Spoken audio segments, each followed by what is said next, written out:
They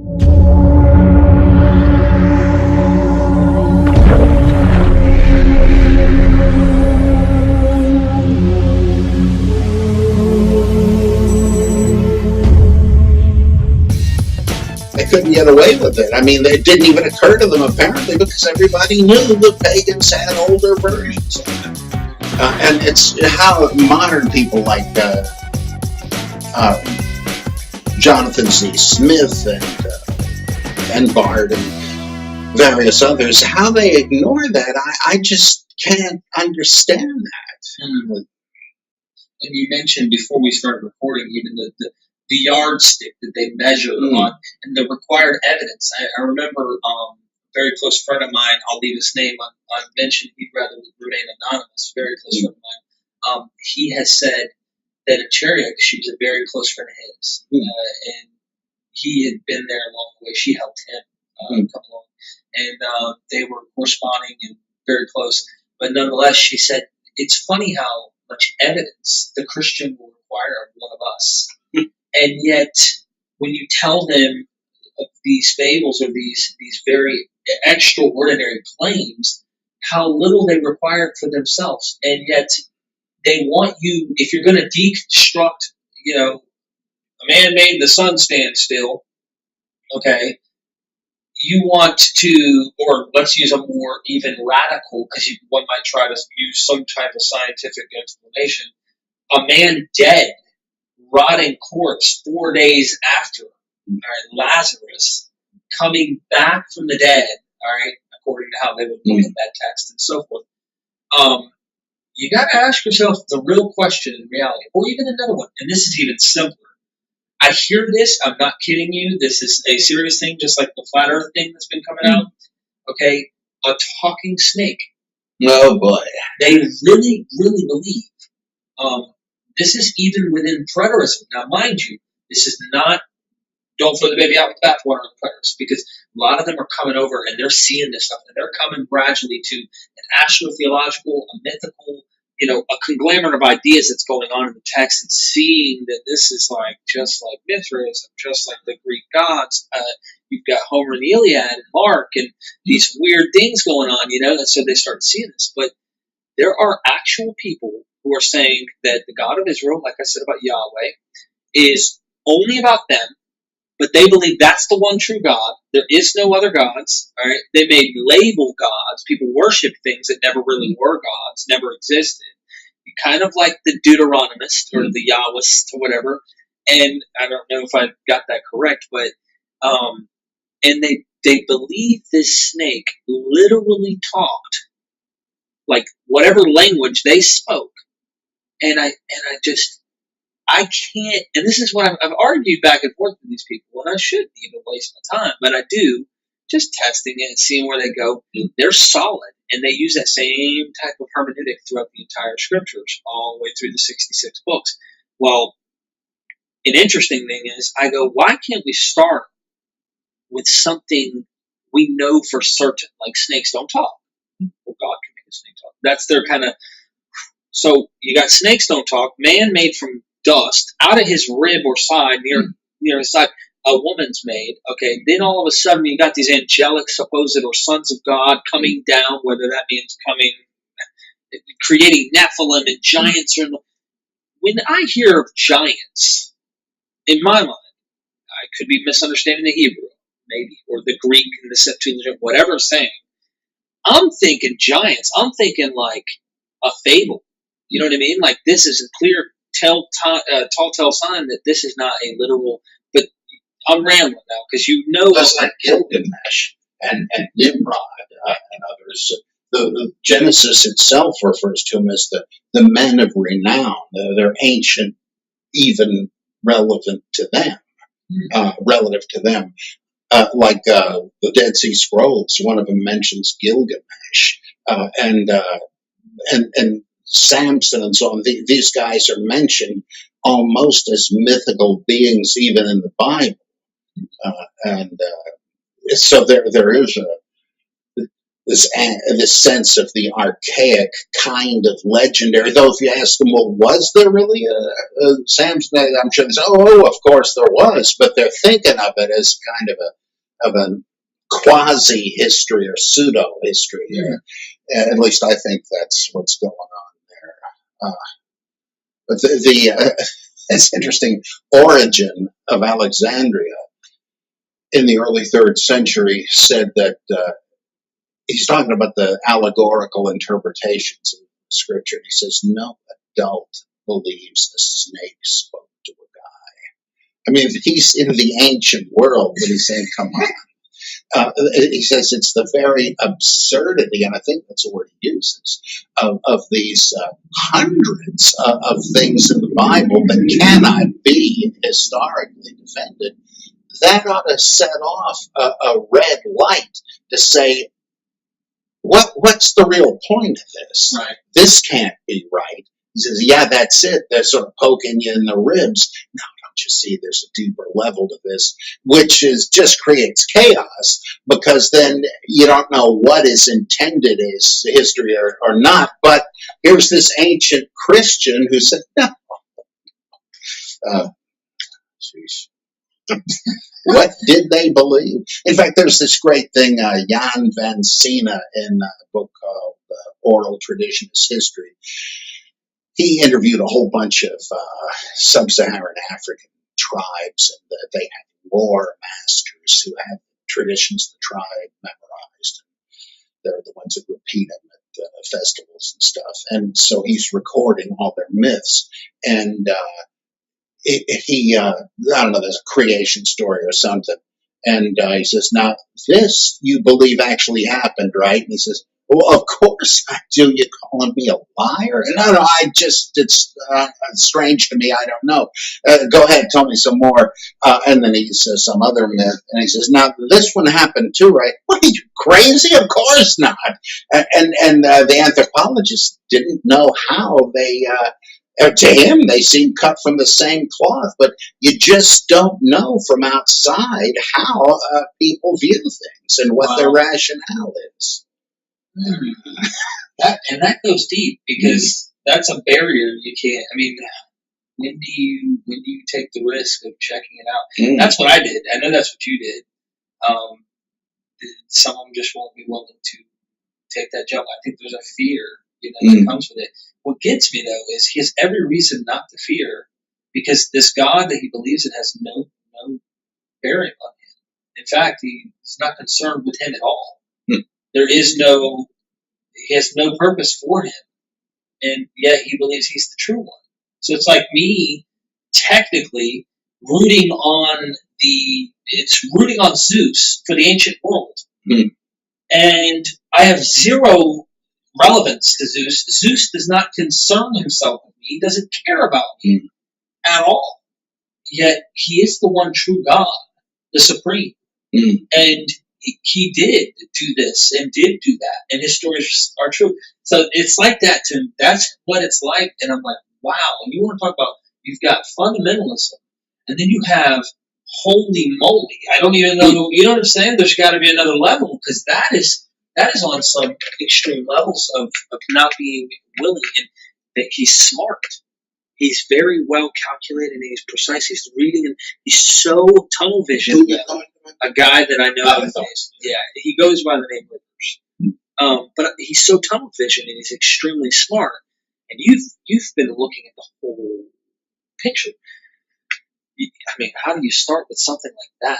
When you are so in on this literal hermeneutic that, if the text does not say, he says, if the text does not tell you that this is not literal, or that this is a metaphor, or this is symbolic, then you need to go ahead and presuppose that it is. And I said, well, I guess I'm casting my pearls before swine.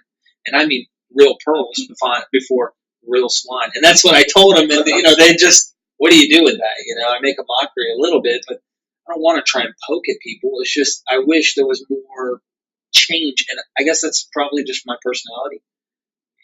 We're willing to go and conform to the evidence and look beyond that scope of comfortable zone. Like if I came to you, and this is something important because I'm sure Joseph Atwell's going to watch this too. All right, if I came to you with Joseph Atwell's theory, you're not just going to ha ha ha. You'll give your legitimate reasons why, and you might find something that he might explain that makes sense. And you go, you know what? Yeah, of course it has happened. Yeah, and I've noticed that. Even just listening to your podcast, you are an honest thinker, and you're biased like anyone in the world. Everyone's got bias, but you're way more. Your bias is like natural. It seems like you're willing to flow with evidence goes, and we have to do that. If we're going to understand this thing. Wouldn't you agree? Yeah, I think that you've got to try to bracket your predispositions and assumptions and all that. But it's not that hard to do if you keep in mind the joy of discovery, and that often means finding out you were wrong. Like when I first read that there were people that claimed that the Sodom and Gomorrah story was not about homosexuality, I said, "Oh, come on!" But then I said, "Why did they say this?" And so I read it, and I came away thinking, it doesn't have anything to do with it. Or the whole approach of deconstruction of Jacques Derrida. So when I first heard of that, I thought, these people must be insane. But I took that as a challenge. Let me see. Let me start reading. And I came to the point where one day I remember I was waiting for a bus at a bus stop, reading a book about deconstruction. And it came to a point where I suddenly had the image in mind. It felt like somebody had screwed off the top of my skull and reached in and moved the contents of my brain around. Or reading Margaret Barker. And I love that. If I can find, if something that seems so implausible can be shown to be true, I love that, and so I kind of I don't readily give up what I think I have a lot of good reasons for, but I want to listen to a different view and see. It's much more fun learning than being right.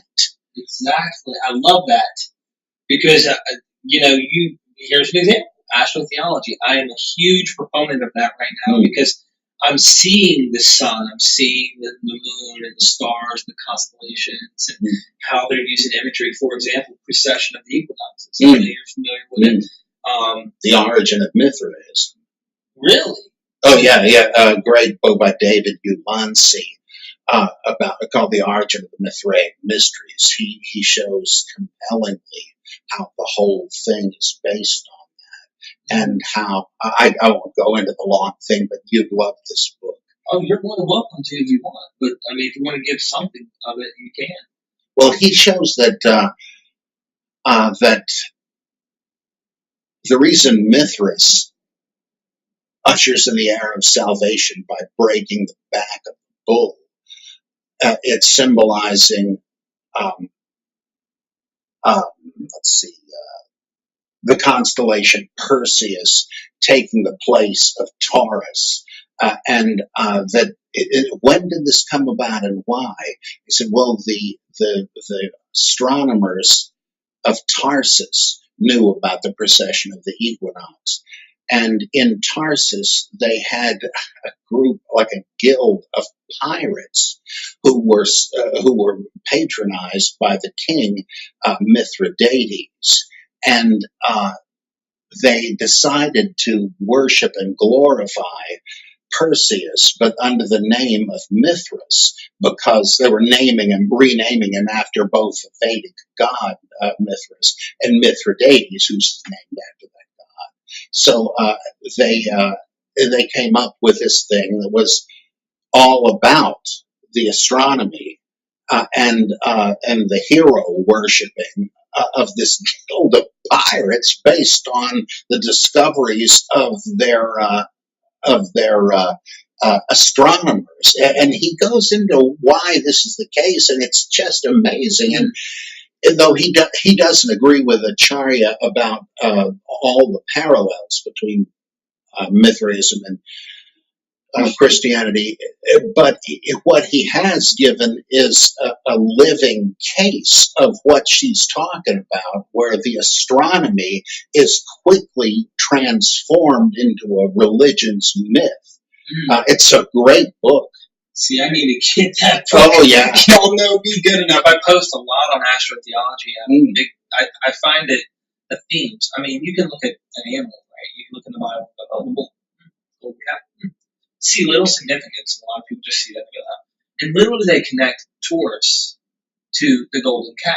Little would you do that because the text doesn't say tourists or doesn't. But when you realize that, for example, they dealt with ages, they dealt in ages, and they kept track of times. I mean, priests were astronomers. I mean, this is just obvious that there were people that were, especially, we easily look at Babylon, the Syrians, and realize that they were big on this stuff. But not only them, the Greeks. I mean, they found this documentary. They found a tool.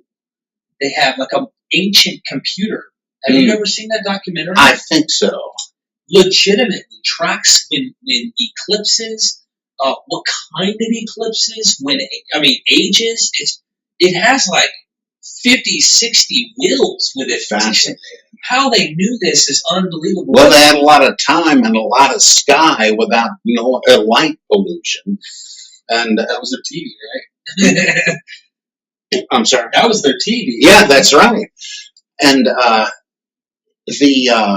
the scribes, the wise men, they wrote all the biblical stuff for each other. There weren't many bookstores or libraries. There were some, but they were probably patronized only by the educated.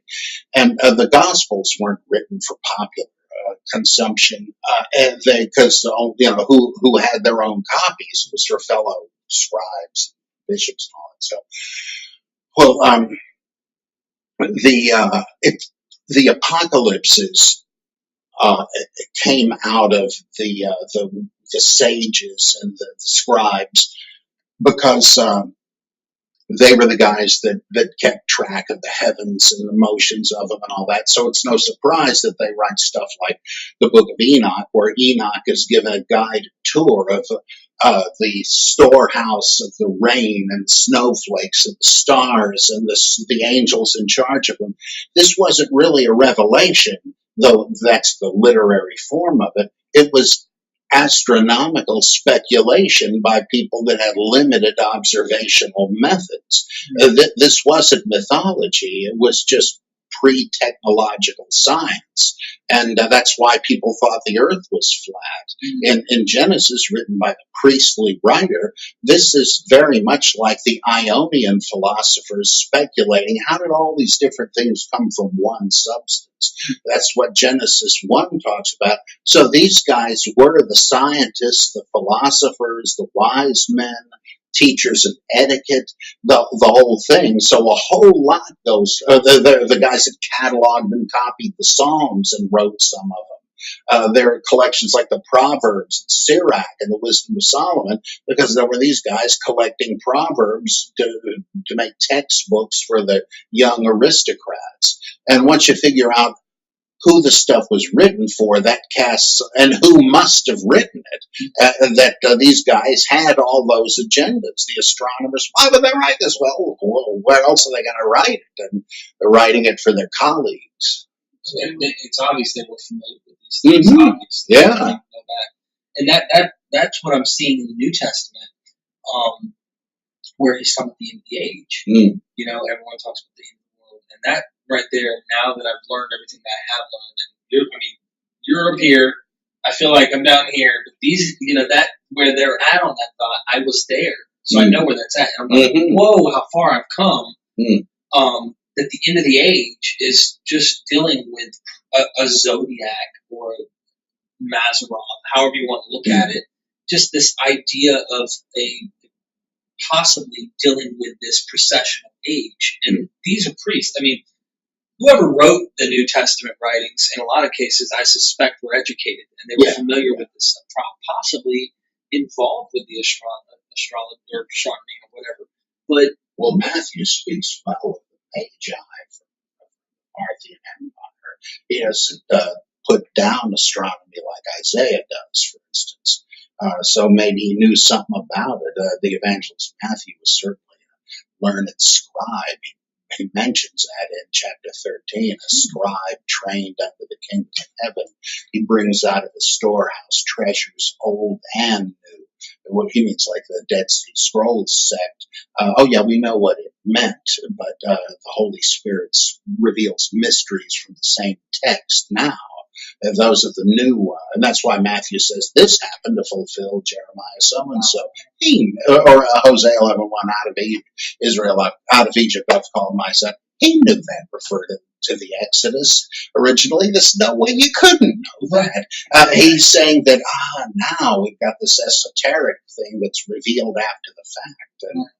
And so that was an ancient thing too. There were a lot of Greek hermeneutical moves that they learned when Palestine was Hellenized from the Stoics and all kinds of stuff.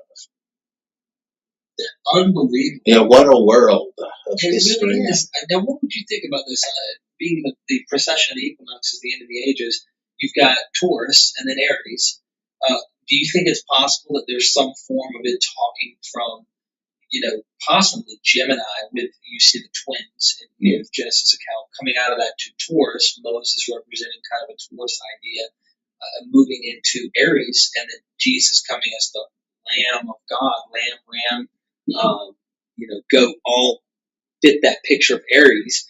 And he's the Lamb of God who came to make fishers of men, Pisces. So we see this weird, and we know that's a Christian symbol early on, and so we see a Aries moving into Pisces age. So as preterist, we would look at the text, we'd be able to find clearly in the New Testament time statements that would, which is why me and you were talking in the car, I said, I think they're almost, if not all of them, almost all of them give you a time of an immediate or soon something's about to have to happen.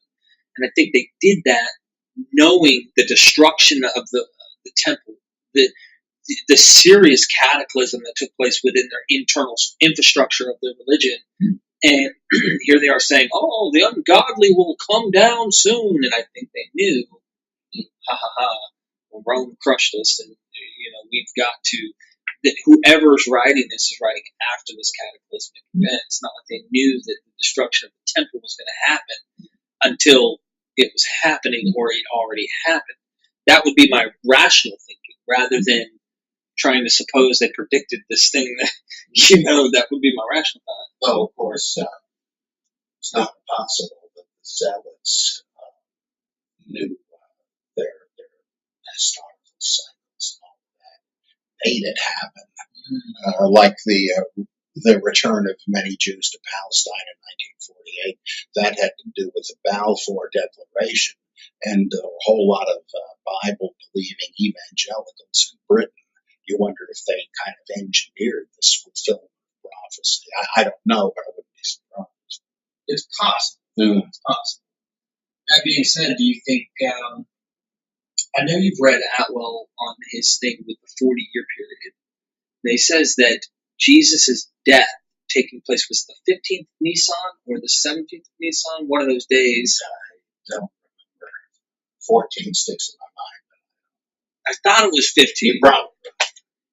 This is an interesting one, and I think this question was asked by Peter Bird, one of my buddies on there, and he brought up a point. He said there's a 40-year gap from Jesus' crucifixion and then of his resurrection to 73 AD, when this final, it was done with the temple, and they had won that war with the Jews, the Romans. And we see that this prophecy, the Son of Man will come with his angels, and this idea of the Son of Man being Titus. Do you think there's a connection, at least in that spot, even though I know you don't agree with a lot of the other evidence that he tries to show? Do you think, at least in that one spot, that there's, because it seems Titus would fit the bill. You know what I mean? He led his soldiers, he crushed the enemies in the temple. Jesus is calling them the enemies, the evil ones, the devil. And here, 40 years, exactly, he claims in his book, 40 exact days, or years. I keep doing that, 40 days, because of Moses. But 40 years to the day, it's almost like it's been manufactured to look that way, or they may have after the fact put that in. Do you think that there could be a possibility, or you're not aware of this? I'm really hesitant about the idea of them glorifying Romans to the point of making Titus the eschatological deliverer or whatever. I really have to think more about that. Right. I understand that. I don't expect you to, because that's something that I know you haven't agreed with him on, and there's some things you do, but in that situation, that's something that pops up in a preterist mind, because we see there's immediate fulfillment of this destruction of the temple, which Josephus validates for us, and so we're like, oh, first as a preterist, when you're in the box, you're like, yes, he kept his word. He's not a false prophet. Yeah, that's the whole motivation. Yeah. At the end, you're like, oh, you mean I opened up that box? Oh, snap. Yeah. So there's a lot more to this. I just wanted to bring that up because maybe I'll find out more, and we're going to do more, guys. We've gone almost 2 hours, and his food has already digested. You see what I'm saying? And I figure we'll end on this. That way, we could save a lot more for later. Yeah, a lot more. Just look forward to more. We're starting this up. We're going to push this. Robert has his website is robert.m.price.com. No, just Robert M. Price, no space, no period, no nothing. And it's Dr. Robert, but that's not right. It's just robert.m.price.com. Go check him out. Support him, guys. Support him. He is spending this much time with me, and we want to get this information out. It's been super kind. He's welcomed me in his home. I feel extremely privileged to be able to sit here, and a lot of you guys feel like, man, I wish I was able to do that. And I'm trying to give you guys everything I can, and there's so much more. If I don't want him to die, you know what I mean? He could stay up all night doing this, We'll have more of these. Some books. I know they're on your website, but what are some of the hot ones again? Give it to them. Well, it's the Barterman interpreted little thing. That's Jesus interrupted. That's sort of a play on that. And an essay collection, Atheism and Faithism. And the one I'm really excited about is the 3 volumes of Holy Fable, of my sort of introduction commentary on almost the whole Bible. I'm definitely going to be getting that. That sounds great to me, because a lot of the thinkers that are watching, you guys are brilliant. Everyone contributes. We're just going to continue to evolve. This is cool. I'm excited. But that commentaries, we've read commentary after commentary. Why don't you hear one from a skeptic? Plus, there's all kinds of jokes, and I try to have a pretty heavy dose of humor and sarcasm in it. So I guarantee you won't ever read any other biblical commentary like it. That makes it even better. I love it. The Monty Python. Wow. I love that. Guys, support him. If you guys can help, Robert has vision. He's still doing this thing. And if you guys are able to contribute in any way financially, that'd be awesome. I know that money makes the world go round, doesn't it? So, but you put years into this, man. And I feel like the best we can do is support someone like Robert for his hard work and efforts. And I really appreciate this, man. Seriously. Great fun. Look forward to more. Saturday, Reverend Robert Taylor. I keep bringing that up. The astrotheologian, the pastor, preacher, his reverend, that was persecuted. His birthday. And I get to have him on our first podcast with the WaterBoyZ, the radio blog talk. Or that's blogtalkradio.com. And we're going to get more Robert on there. I'm going to put some links at the bottom of this YouTube so that you know what website to go to for Robert, how you can go about help supporting his ministry of skepticism. and just more about where Robert's at. And then also I'm going to try and put the blog talk in here so you guys know where you can find more of what Robert has going on. Get his books, read his stuff, and comment. I will be sure to be in touch with him if he doesn't see those comments, and I'll utilize questions you guys come up with, and we'll create more podcasts, create more videos like this, and get this information out. He is a living book, so I really appreciate it, guys. And you have anything else you want to do? Yes? Thank you, guys. All right, until next time.